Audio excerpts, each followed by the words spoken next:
Good morning मेरे प्यारे students. आप सबके बीच मैं किशोर सर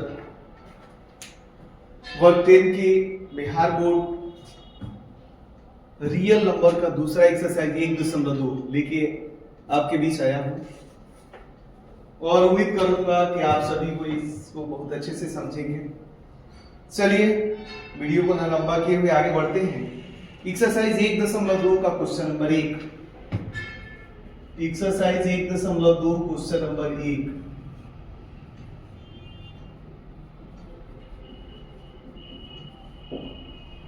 करा निम्नलिखित संख्याओं को अभाज्य गुणनखंडों के गुणनफल के रूप में व्यक्त करना है।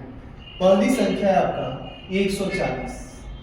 आप देख रहे हैं क्या 140 2 से कट जाएगा, 2 से कटा 2 से हो जाएगा 70, फिर 2 से कटाइए कितना हो जाएगा 35, फिर देख रहे हैं 5 से कट जाएगा, कटा दीजिए कितना हो जाएगा 7, अर्थात 140 बराबर 2 गुना 5 गुना 7। अब आप यहां लिखेंगे अभाज्य गुणनखंड। अभाज्य गुणनखंड 140 बराबर 2 कितनी बार है? 2 बार। 5 एक बार है, 7 ये आपका हो गया। एनसीईआरटी में इतना ही है, लेकिन आपको एक चीज और इसमें बना लेना है, इसका फैक्टर ट्री। क्या है? Factor tree. आपके ज्यादा नॉलेज के लिए फैक्टर ट्री हिंदी होता है गुणनखंड वृक्ष। गुणनखंड वृक्ष। क्या करना है? कुछ नहीं, बस 140 इसको बॉक्स में बंद कर दीजिए। कौन ऐसी संख्या से कटाए थे फर्स्ट बार? 2 ऐसे, और ये कितना आया था? 70। फिर से इसको बॉक्स में बंद कर दीजिए। फिर कितना से कटा था? 2 से। फिर ये कितना आया था? 35। फिर इसको बॉक्स में बंद कर दीजिए। फिर कितना आया था? 5। फिर इसको बॉक्स में बंद कर दीजिए। फिर ये कितना आया था? 7। देखिए यही क्या कहलाएगा? गुणनखंड वृक्ष कहलाता है। क्या कहलाता है? गुणनखंड वृक्ष। ये आपका मैथ्स 1.1 का फर्स्ट नंबर है। उम्मीद करते हैं ऐसे ही आप इसका टोटल बना लेंगे।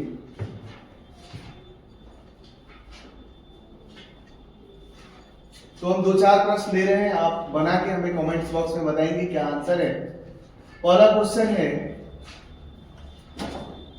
इसी का 156 है, फिर 3825 है, फिर 505 है, 5005 है, फिर आपका 7429। चलिए अब आते हैं क्वेश्चन नंबर 2। यूक्लिड पूर्णांकों के निम्नलिखित युग्मों के एचसीएफ और एलसीएम ज्ञात करें तथा इसकी जांच करें। और दिया हुआ है 2 संख्याओं का गुणनफल। देखिए आपको एक चीज याद करना होगा, आप इसे याद कर लेंगे फॉर्मूला सूत्र के रूप में।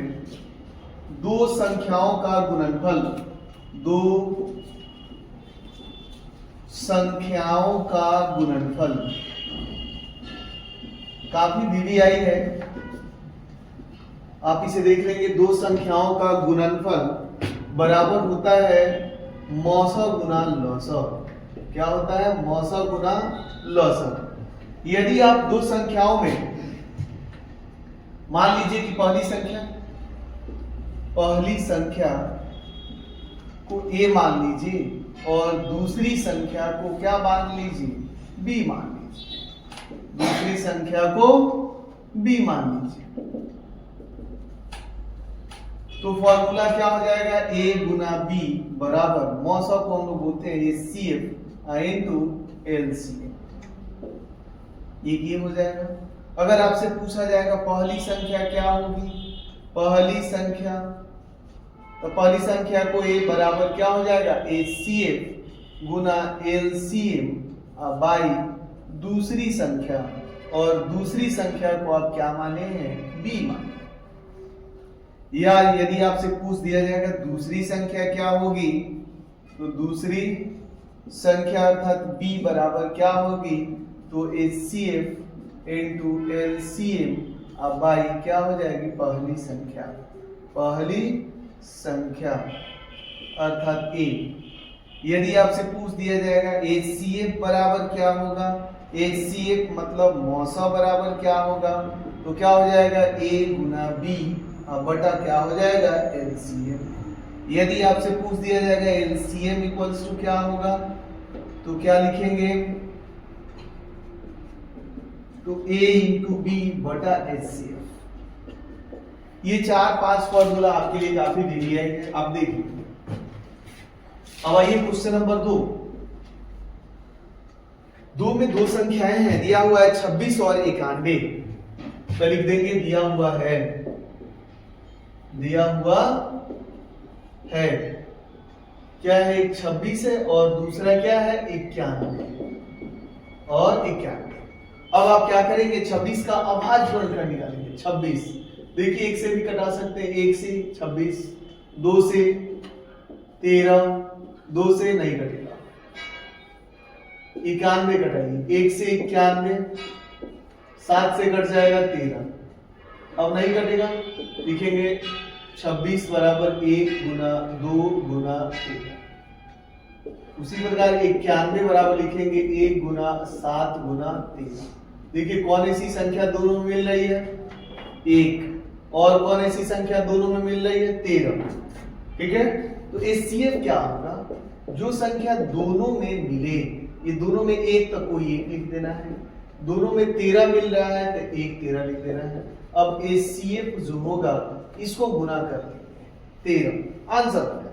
अब LCM निकालना है, तो जो बच गया कौन कौन से बच गया, 2 गुना 7, गुना यहां लिख देते हैं HCF, अर्थात LCM इक्वल टू 2 गुना 7, गुना करेंगे कितना हो जाएगा 14 गुना 13।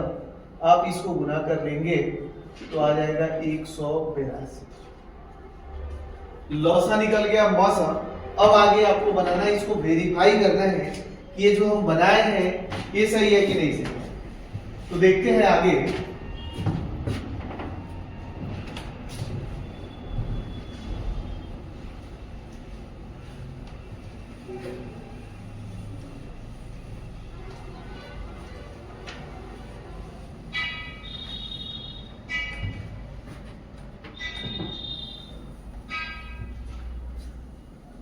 मेरे प्यारे स्टूडेंट्स, गर्मी बहुत है,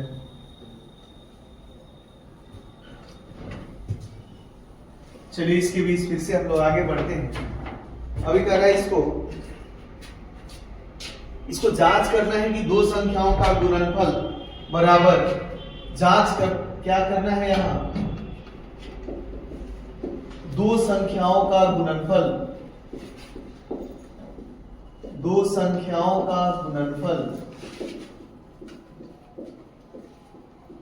बराबर HCF इंटू LCM।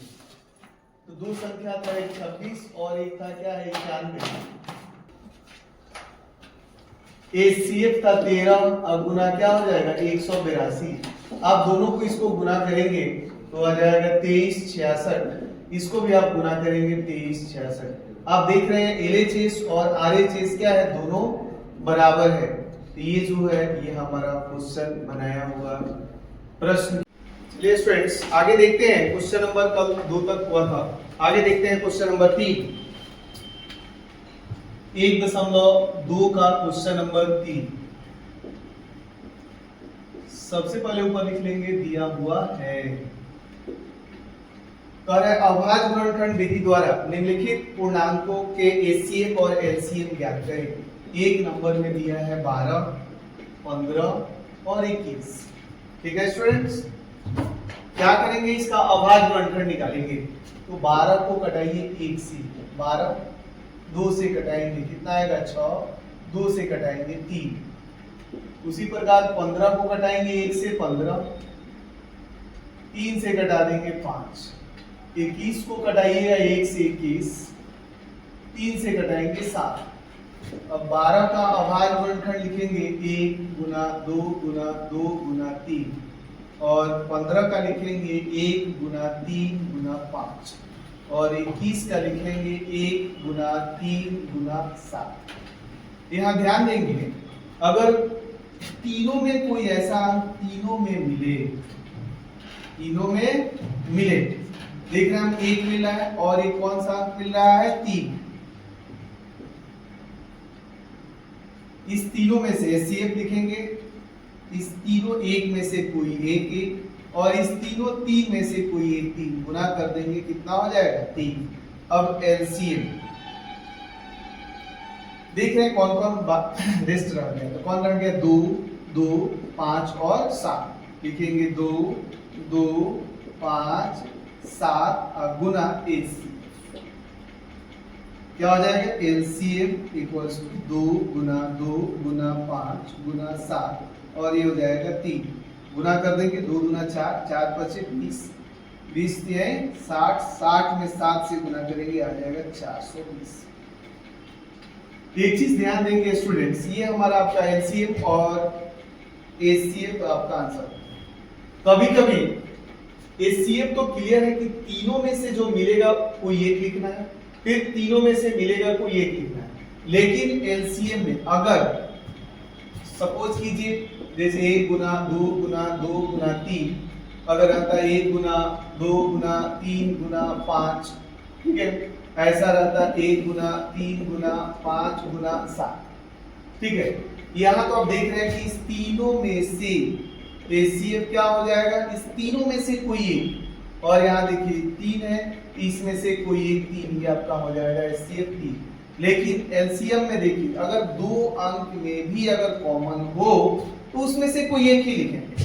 LCM अगर इसमें क्या होगा, इस दोनों में से कोई एक 2, अब जो बच गया यहाँ देखिए, यहाँ दोनों 5 है, इसमें से कोई एक 5, अब जिसका पेयर नहीं लगा कौन कौन है 2 और 7, और तब HCF को आप गुना करेंगे। तो इस तरह का भी अगर कोई संख्या हो तो आप इस तरह से LCM HCF निकालेंगे। चलिए इसी प्रकार आप सभी बना के लाएंगे। इसी का क्वेश्चन नंबर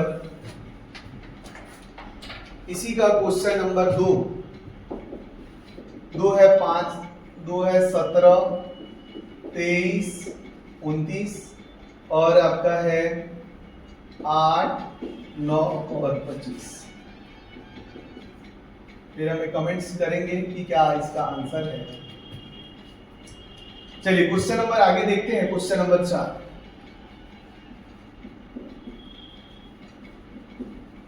क्वेश्चन नंबर 4 है HCF 2 संख्या है, आप लिख सकते हैं पहली संख्या A बराबर कितना है 306, और दूसरी संख्या B बराबर है 657, और प्रश्न में दिया हुआ है HCF 2 संख्या 306 और 657 का HCF कितना है 9। कर ज्ञात कीजिए, ज्ञात करना है आपको कितना है LCM इसी 2 संख्या का, कौन 306 और 657 का LCM क्या होगा। पिछले क्लास में हम बताए थे LCM का फॉर्मूला, क्या बताए थे, LCM होता है A गुना B बटा HCF, अर्थात LCM बराबर पहली संख्या गुना दूसरी संख्या बटा मौसम। पहली संख्या A कितना है 306, दूसरी संख्या कितना है 657, ठीक है, बाई, और HCF कितना है 9। इसको आप कटाएंगे तो ये कट जाएगा, 9 में 3 से 9 3 का 27, 3 9 4 का 36, आप गुना कर लेंगे 34 गुना 657, ये आपका आ जाएगा 22 33 8। यही आपका LCM होगा। एक तो ऐसे लिख सकते हैं या इसको ऐसे लिख सकते हैं LCM 306 और 657 बराबर 22 33 8, ये आपका आंसर। चलिए स्टूडेंट्स आगे प्रश्न की ओर बढ़ते हैं, क्वेश्चन नंबर 5।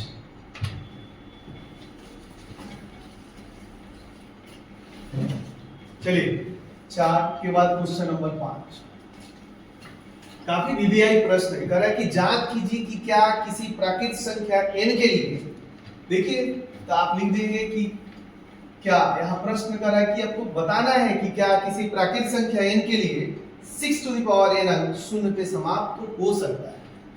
तो लिखेंगे कि क्या किसी प्राकृत संख्या n के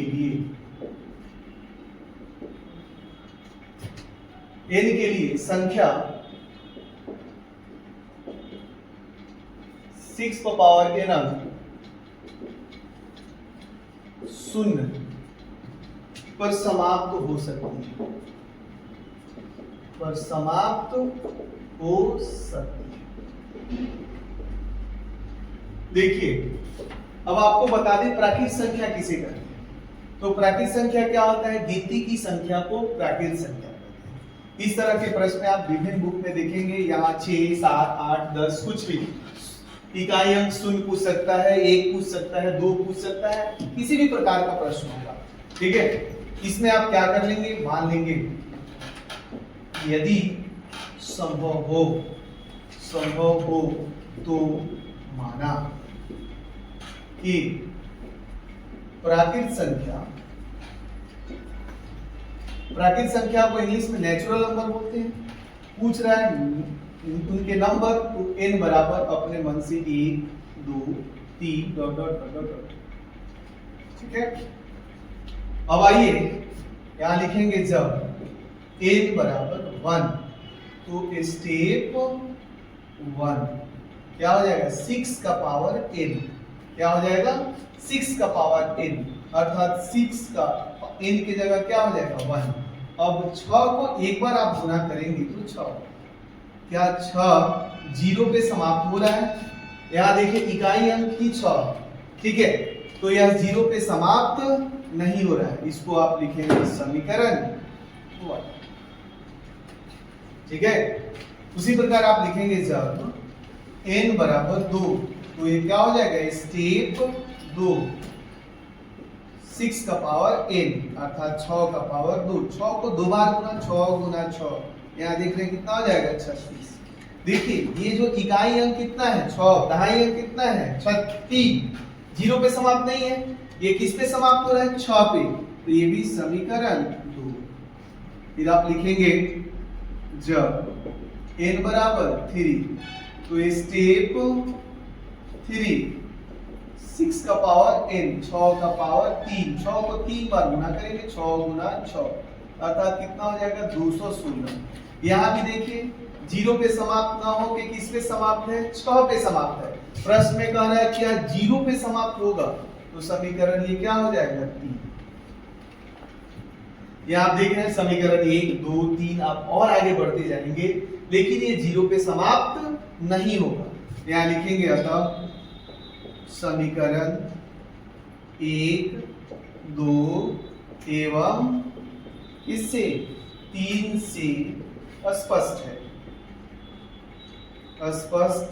है कि 6 टू द पावर n अंक क्या है? शून्य पर समाप्त नहीं हो सकता।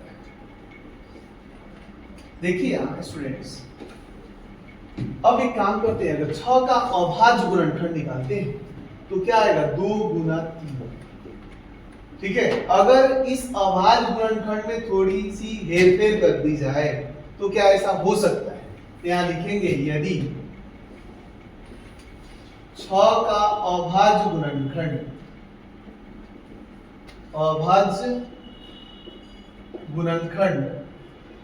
2 गुना 3 के बदले क्या हो जाए? 2 गुना 5 हो जाए, तो 6 टू द पावर n अंक शून्य पे समाप्त हो सकता है, शून्य पर समाप्त हो सकता है। प्रश्न में क्वेश्चन मार्क लगा हुआ है क्या, तो दोनों को पॉसिबल आपको दिखा देंगे पॉसिबल है कि नहीं। अब यहाँ देखिए यदि 6 का अभाज्य गुणनखंड 2 गुना 5 हो गया, इस केस में n की जगह 1, तो 5 गुना 10 का पावर 1, 10 को एक बार गुना करेंगे। देखिए इस पे समाप्त हुआ 0 पे। फिर यहाँ आइए, जब n के जगह 2 गुना 5, n के जगह अगर 2 रख देते हैं तो 5 गुना 10, 10 का पावर 2, इतना हो जाएगा 100। देखिए 0 पे समाप्त हो रहा है। फिर आप रख दो 2 गुना 5 का पावर कितना हो जाएगा 3, अर्थात 10 का पावर 3, अर्थात 10 कितना बार। देखिए सब में आप देख रहे हैं कि इकाई अंक क्या आ रहा है, इसका 0 आ रहा है। इस केस में हम कह सकते हैं कि 6 का अभाज्य गुणनखंड, ये तो पॉसिबल नहीं है क्योंकि 6 का अभाज्य गुणनखंड 2 गुना 3 होता है, लेकिन कह रहा है कि यदि 2 गुना 5 हो जाए तब 6 का पावर n अंक 0 पे समाप्त हो सकता है। चलिए स्टूडेंट्स आगे की ओर बढ़ते हैं। Question number 6।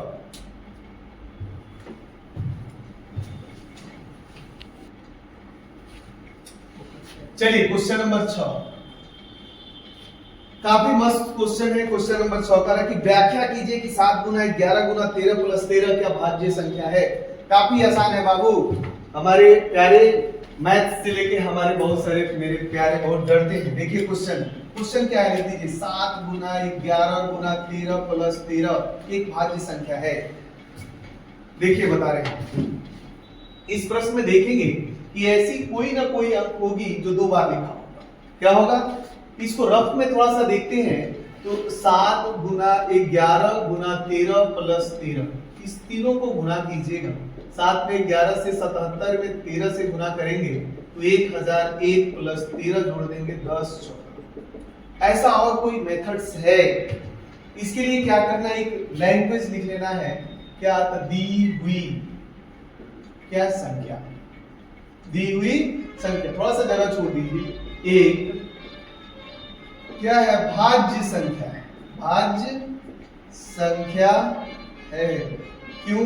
क्योंकि यह अभाज्य संख्या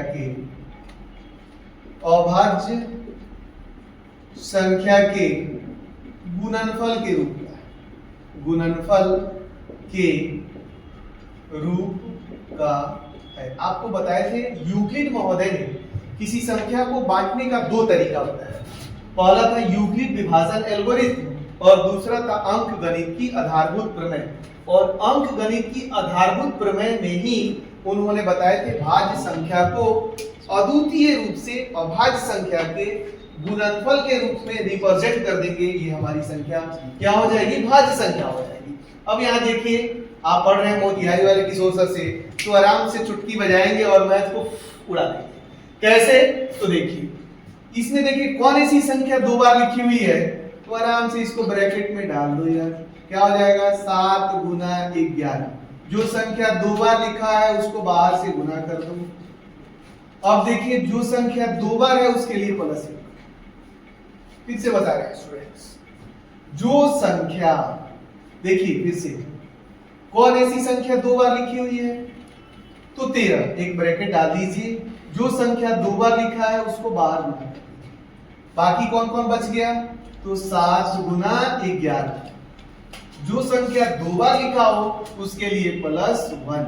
दुनिया का कैसा भी क्वेश्चन हो, मारो चुटकी उड़ा दो गोली इसको, ठीक है।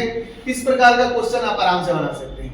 देखिए हमारा जो रिजल्ट था यहाँ 10 14, क्या 10 14 आएगा, गुना करते हैं। 7 गुना 11 कितना आएगा, 77 और 1 78 में 13 से गुना कर लेंगे, आप आ जाएगा इसका 10 14। ठीक है, उम्मीद करते हैं कि इसका सेकंड वाला आप खुद से बना के हमें बताएंगे। दिया है 7 गुना 6 गुना 5 गुना 4 गुना 3 गुना 2 गुना 1 प्लस 5। सेम टू सेम भाषा इसी पर टाइप का होगा, आप बना के हमें बताएंगे और कमेंट्स के माध्यम से कि किसका बना किसका नहीं बना।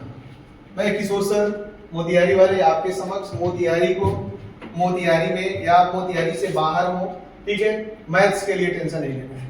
चलिए आगे देखते हैं क्वेश्चन नंबर 7। क्वेश्चन नंबर 7 है,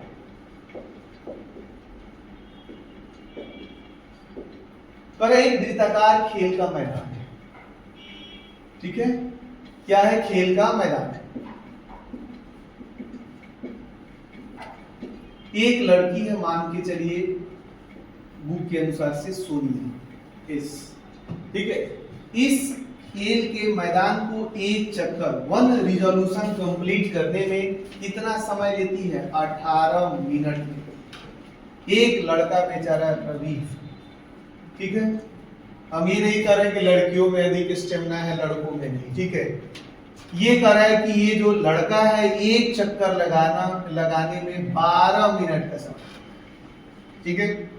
कर रहा है कि यदि मान के चलिए दोनों एक ही स्थान से दौड़ना प्रारंभ करें तो कब एक दूसरे से मिलेंगे। देखिए प्यारे, याद रखें इस और ट्रिक्स। कहता है कि यदि किसी प्रश्न में मिलेंगे आप लोग अच्छी तरह समझते हैं, बजेंगे पुनः, ठीक है, ये सब लिखा रहे तो क्या निकाल लेंगे? एलसीएम। क्या निकालेंगे? एलसीएम। अब बनाएंगे कैसे इसको? तो लिखेंगे सोनिया एक खेल के मैदान को एक चक्कर पूरा करने में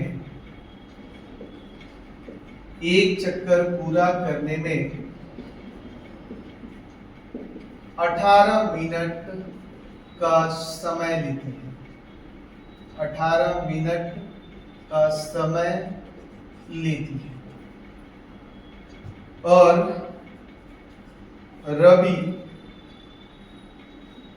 एक खेल के मैदान को कितना? 12 मिनट का समय लेता है, ठीक है। अब 18 का अभाज्य गुणनखंड निकालिए। 1 से कट जाएगा 18, 2 से 9 और ये 3 से कट जाएगा 3। 12 का आप निकालेंगे 1 से 12, 2 से कट जाएगा 6, 2 से कट जाएगा 3। अब 18 बराबर लिख सकते हैं 1 गुना 2 गुना 3 गुना 3, और 12 बराबर लिख सकते हैं 1 गुना 2 गुना 2 गुना 3। आप देखिए दोनों में कौन ऐसी संख्या दोनों में मिल रही है? तो 1 2 और कौन सी मिल रही है? 3। तो यहाँ दोनों में कौन मिल रहा है? 1 और क्या मिल रहा है? 2 और क्या मिल रहा है? 3 बराबर कितना हो जाएगा? 6। अब आइए एलसीएम क्या होगा? कौन कौन बच गया? तो 3 गुना 2 और यहाँ हो जाता है एचसीएफ। अब देखिए एलसीएम क्या हो जाएगा? 3 में 2 से 6 और एचसीएफ कितना है? 6, अर्थात एलसीएम बराबर 36। अब लिखेंगे पता सोनिया एवं रवि एक दूसरे से 36 मिनट बाद मिलेंगे।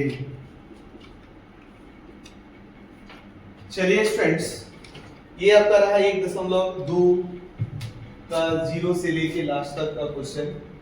फिर से मिलते हैं एक नए वीडियो में अगले चैप्टर के लिए। Thank you.